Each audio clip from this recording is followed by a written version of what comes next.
Hi, so I'm Catherine Poll, and today I wanted to give you a little bit of an insight into what the functional testing aspect of my 12-week turnaround package entails. Now, this can be different for everybody, depends what your symptoms are and what you're looking to achieve in terms of your health goals.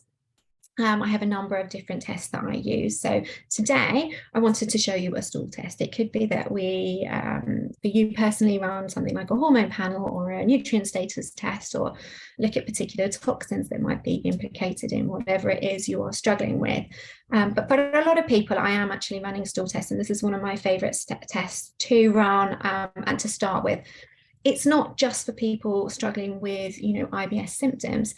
It could be that they have different health symptoms, but everything starts, in the gut. So if our gut health is not brilliant, then we won't be absorbing, all the lovely nutrients from the food that we need efficiently. We could be having some kind of inflammation going on in there, which is spreading to other areas of the body. There's a huge link between digestive health and brain health, for example. So it's really a good place to start. And I think with all my clients, I do look at digestive health to some degree. And for many, I am running this particular stool test for them because I want to get a little bit more comprehensive information about what's going on. Now, if you do have something more obviously digestive related like IBS, then you could have a stool test run at the GP, for example.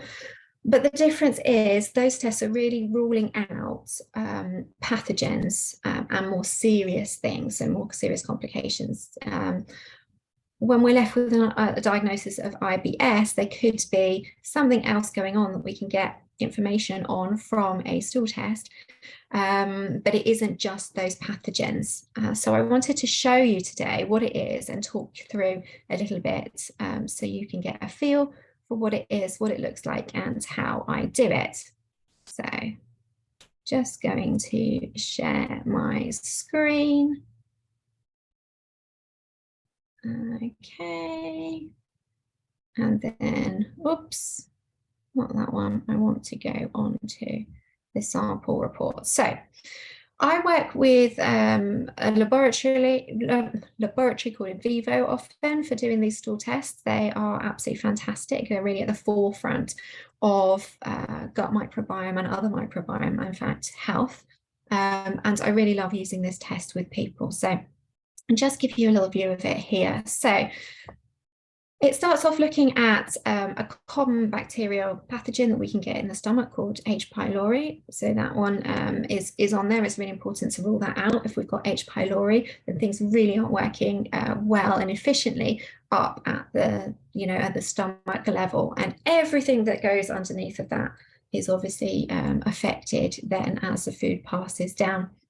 Then it looks a couple of immune markers. So we're looking at if there's some kind of infection going on, and it looks at inflammation as well. So again, is there something going on really out of balance? Is the immune system fired? Is there a lot of inflammation? And when there's a lot of inflammation, this can have an effect on the body and the immune system again, because it's firing the immune system.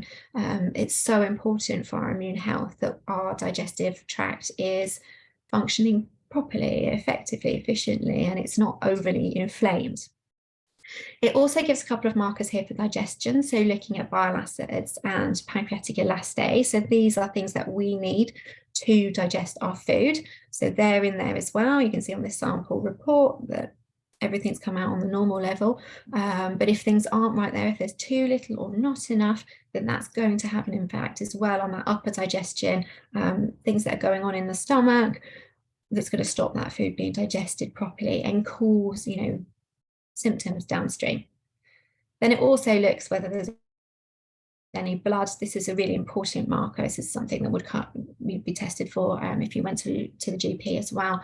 And it also looks at something called zonulin. Now, zonulin is produced and it stops the gut lining being so nice and tight and efficient, and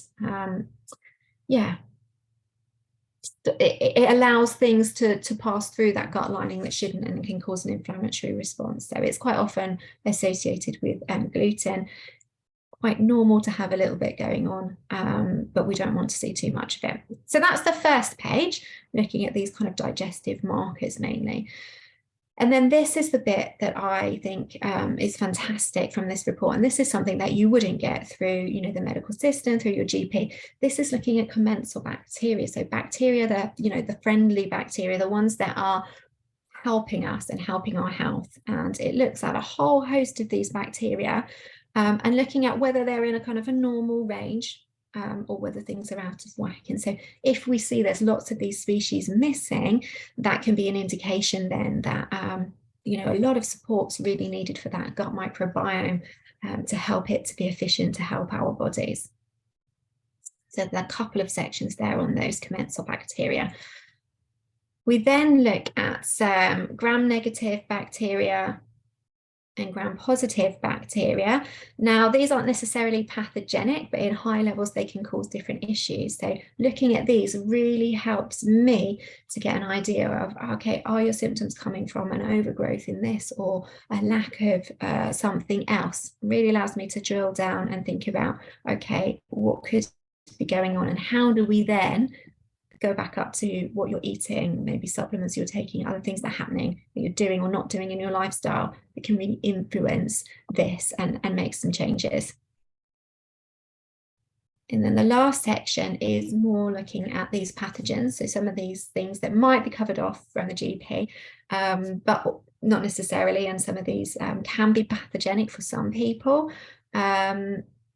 Even if they're not considered a pathogen for others. It all depends on the symptoms you're experiencing and also that balance with those commensal bacteria as well and kind of the healthy microbiome. So it looks at mycology. This is things like yeasts and fungus. It looks at parasites. So on this sample report, there's a parasite called Blastocystis hominis that's showing up. Again, this wouldn't be tested for because it's not considered really pathogenic in the traditional sense. But when the balance of the other friendly microbes are out of whack, it can be a problem for some people in high levels. So it's interesting to see that and think about, okay, do we need to do something, take something, eat something that might get that level back down? And then the true bacterial pathogens here as well, C. difficile, for example, so you can look at them. So this report gives me much more information above and beyond, just how you're feeling, what your symptoms are.